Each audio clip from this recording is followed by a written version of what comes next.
Hi, my name is Phil Colcord. I'm the president of Fraternal Order of Police Evergreen Lodge 1, located in Kitsap County. And I have the honor today to have Doug Washburn, who's the director of Human Resources for Kitsap County.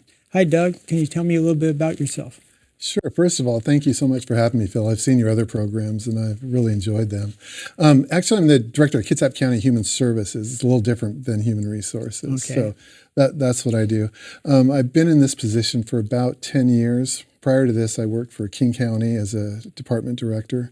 And before that, I worked for the Department of Social and Health Services as an office chief. So it's my privilege to be able to work for the commissioners in this position. Well, good. Thank you for having me. Well, thank you for coming. We're here to enlighten the people of things that are going on in Kitsap County that they may not be aware of. So tell us a little bit about County Human Services and what you guys do. What we do in the Human Services Department is we receive funding from the federal government, the state government, and some local resources as well to provide human services programs for Kitsap County. We receive, in the 2023 budget, we'll receive about $75 million a year. We have about 111 staff that work in our department. Most of the funding that we get goes right back out to the community, to our partners, most of them not-for-profit agencies out there. We have about 450 contracts that we run through our department a year just to provide these services. To give you an idea what they include, we do two areas where we do direct services. One is aging and long-term care, and the other is a Kitsap Recovery Center. And I know you've had Keith, our clinical director, on from Kitsap Recovery Center. We also contract out to our nonprofit partners out there in the community. We have the 0.1% Mental Health Chemical Dependency and Therapeutic Courts program. We have the Community Development Block Grant Program, Developmental Disabilities, Housing and Homelessness, Veterans Assistance, Substance Abuse, Prevention and Youth Services, Pretrial Services, and we have a brand new 0.1% Community Investments in Affordable Housing program. We also have two multi-county programs, and the multi-county is Kitsap, Jefferson, and Clallam counties. And that's the Salish Behavioral Health Organization that provides behavioral health services and crisis services, and the Olympic Workforce Development Council that provides job training and readiness. Okay. So you mentioned housing and homeless. What does your data show in regards to that? Every year, nationwide, there's what they call a point-in-time count, where you go out and talk to the people that are experiencing homelessness in your community. It's the fourth week in January each year. And I know you were specifically, and we talked a little bit earlier, you were interested in what do people tell us? What do they report their reason for homelessness? And last year in 2023 in January, when we went out there, we found out for the largest number, 46%, reported that health issues were the main reason that they had become homeless. Following that, 43% reported loss of job or economic issues is why they had become homeless. 28% said eviction and loss of housing. 27% said family conflict, and 27% said substance abuse. Finally, there was 12% that said they were discharged from another system without any place to go. And this would be typically people that are exiting foster care when they turn 18 and just have no safety net program or anything, and they're just put out there on their own. Okay. So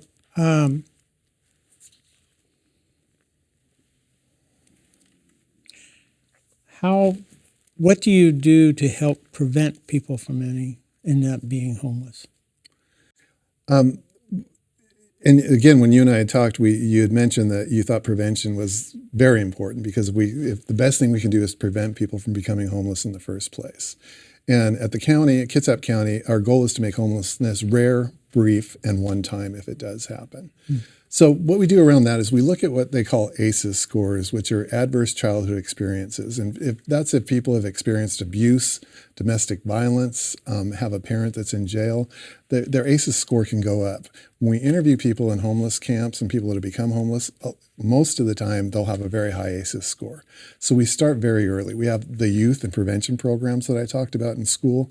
So we look at kids that might have high ACEs programs, and try to surround them with a safety net that they need, you know. So if they need counseling or substance abuse treatment or mental health treatment, whatever they may need, we work on that through our youth and prevention programs. We also fund the eviction prevention program in Kitsap County. That's something, we had a small version of that pre-COVID, but after COVID, we got several $1 million to work with people that were about to be evicted from their homes. So they could come in, we could give them some short-term help, either for rental assistance or utility assistance. Because it's not uncommon people will come to us and say, I'm $3,000 behind in my Puget Power bill, or I'm $500, $600, $700 behind in my rent. We can help those people on a short-term basis. But it was a big program because just in Kitsap County between September 2020 and February 2023, we were able to assist 3,800 households. And the total amount that was put out there, and this is just Kitsap County, was about $32 million. And that's the very best thing we can do because, as we said, if we can prevent those people from becoming homeless in the first place, we don't, you know, it's much cheaper for everyone in the system. Finally, we do have, through Kitsap Community Resources, the Housing Solutions Center. So you can contact them. If you've got an eviction notice, you can contact them and say, I don't know where to go. What do I do? And there's different resources available for different people. So if you're a veteran, which we have a huge responsibility toward in this county. We have a very high population of retired veterans in Kitsap. There's funding available for you. If you're a woman fleeing domestic violence, there's other services available. So there's several different areas they will help you look at. The important thing is call the Housing Solutions Center before you get your final eviction notice. Whenever you're feeling nervous, they can help you navigate the system and see what's out there to help. So that's what we do to prevent homelessness in the first place. So where did they find the number to call you?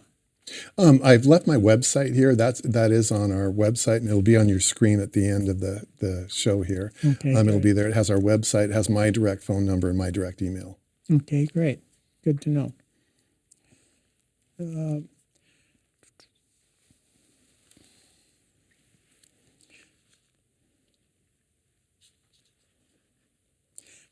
What steps are we taking in Kitsap County to help people directly affected by homelessness?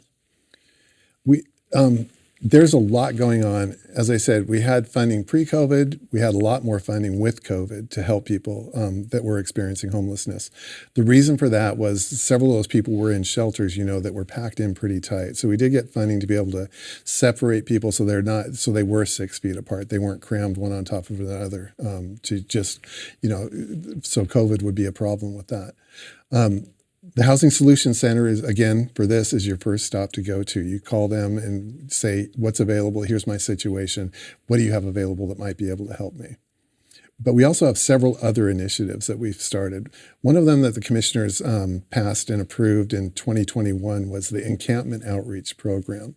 And it's a series of policies and procedures to direct county departments to work together and with our nonprofit partners and law enforcement and Kitsap Public Health to coordinate our services so we're not overlapping and we all know what each other is doing.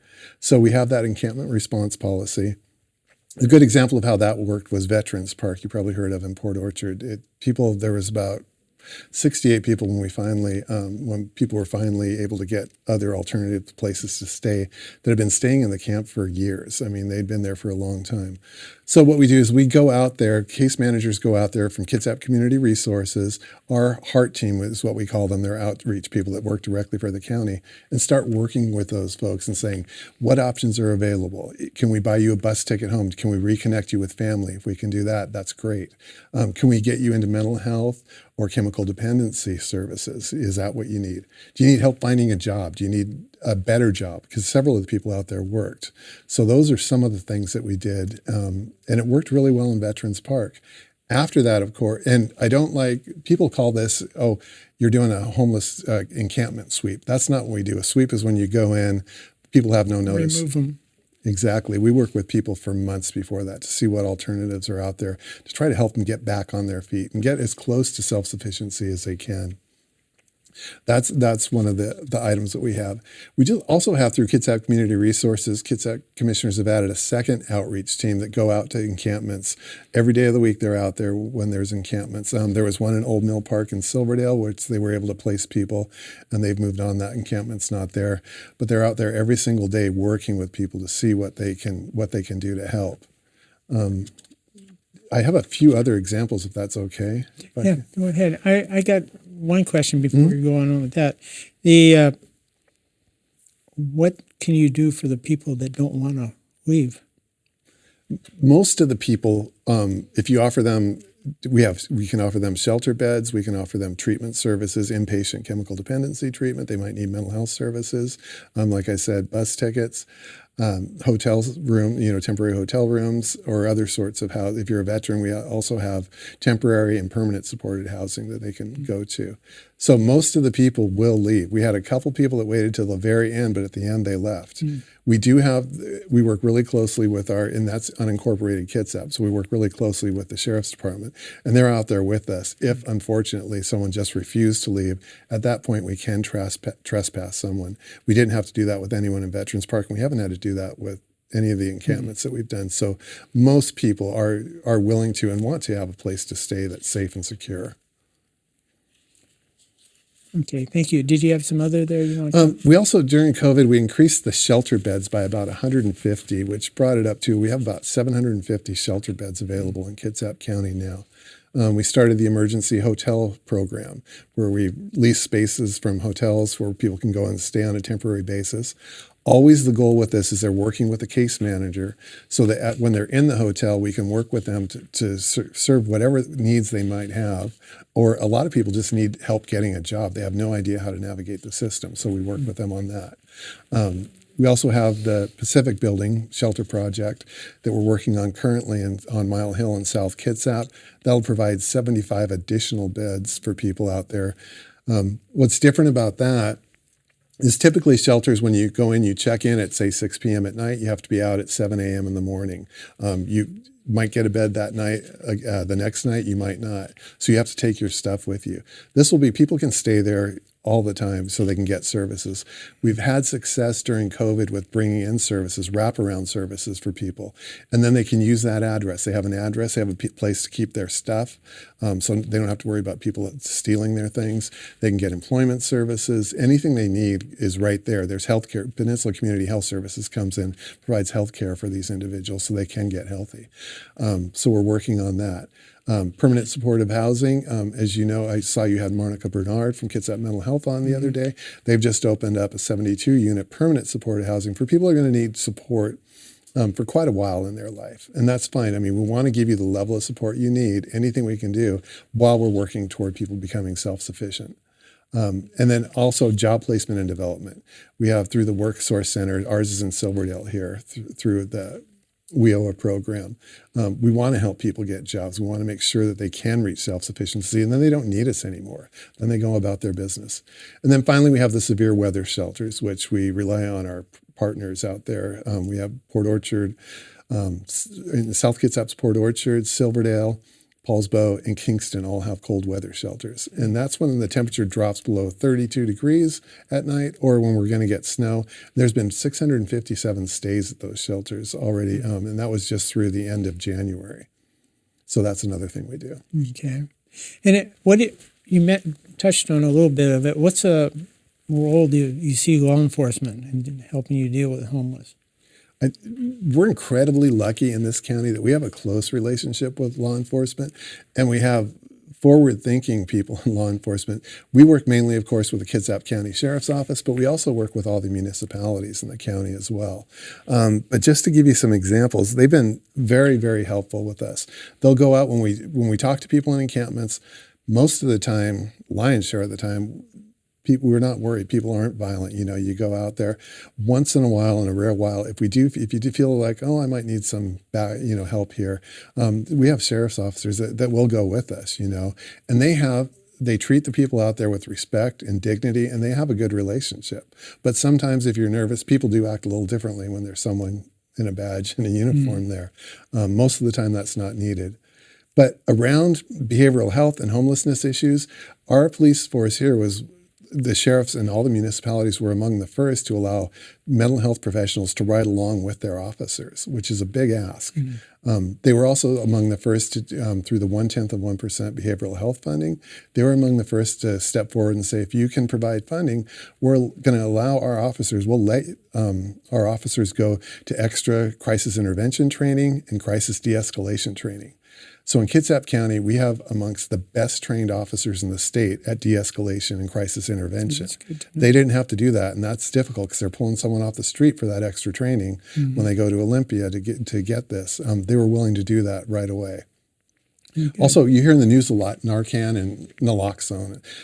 They're among the first to have their officers carry that, the life-saving drug, if someone has an opioid overdose. And they were openly willing to do that. So they do a lot for us and with us. So I'm just very thankful at all times that we have that available. Good to hear. You mentioned affordable housing. On the website, it tells how to, if someone needs that assistance, it tells the number or who to call to try to get some. Yeah, and we just have a new 1/10 of 1%. What that means is that sales tax, we get 1/10 of 1%, which will work out to about $5 million, $5.5 million a year. And that's specifically for affordable housing for people that make 60% of the area median income or below. So that's important. That program, we're working with a community advisory board now to get that set up. And 60% of area median income, that's a very, very, very low income folks, you know. And what we find is that most of the people won't even be at that level. When we talked about our rental assistance program, 75% of the people that utilize that were at 30% of area median income. So what we're talking about is trying to help people that have a hard time getting by, you know. And it's also for people that are aging folks, seniors in the county, people with disabilities, and people with behavioral health issues. So that's what we're focusing on now. And that information is on our website as well. Okay, good.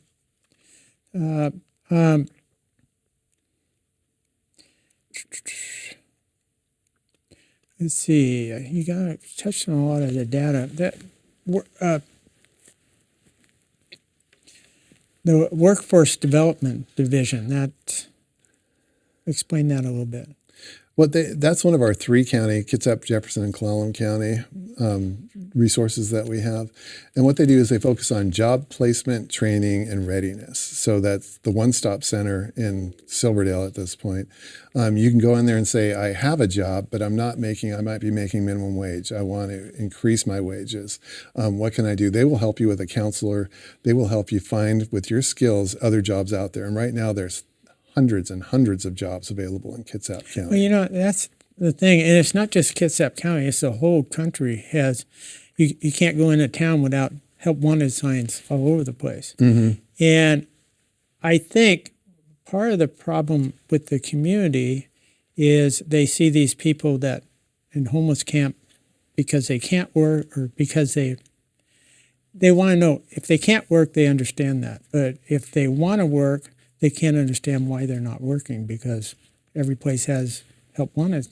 Exactly. And I think to get to the root of this problem, you're on the right track, but you also need the community to support you in it. And I think they have some conflict there with that issue. Where do you see the conflict in that?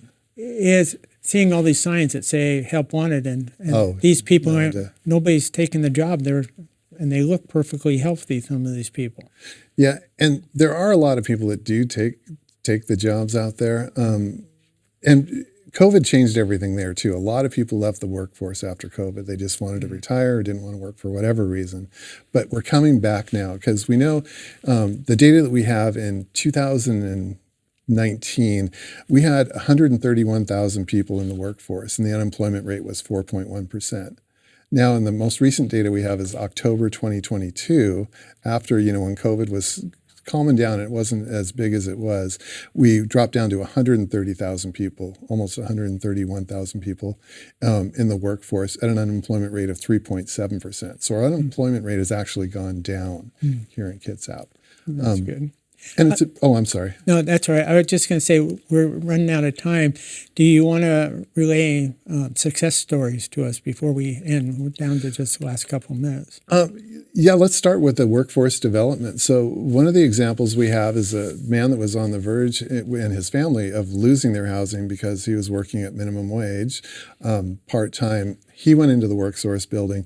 training is a big part of it. He was interested in driving trucks. So what they did, they actually paid for his truck driving school that he could go into.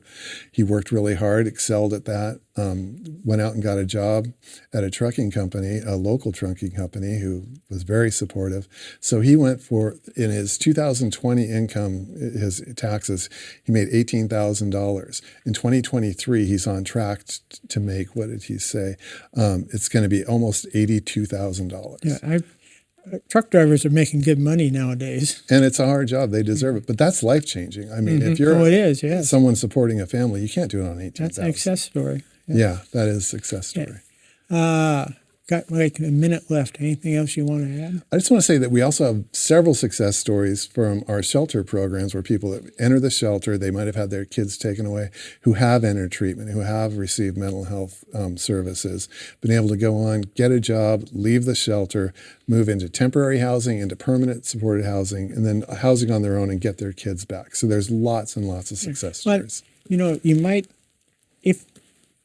and you seem like a busy man from what I hear, but if you got time, you might want to put together a half a dozen or so of those stories. Mm-hmm. We don't have to give their names, but just what happened, and come back on and we'll do those stories to tell the people about this is what's going on, the good stuff that happens. That would be fantastic. And I happen to bring over a half a dozen stories with me, so we're ready to go. Okay, so you're ready to go. Yes. Okay. Well, I thank you for coming here, for doing this. I'm sure it's enlightening. Hope a lot of people look at your website and it'll help people get the resources they need. So okay. I want to thank you very much for being here, and I'll look for you to come back. Then we'll do the success stories. Thank you so much, Phil. I appreciate it. Thank you. And that concludes our show for today. I encourage everyone to please check the website that Doug put up and pass it on to people that might be in need. Thank you for your time, and we'll hope to see you at our next show. Have a great day out there. Bye.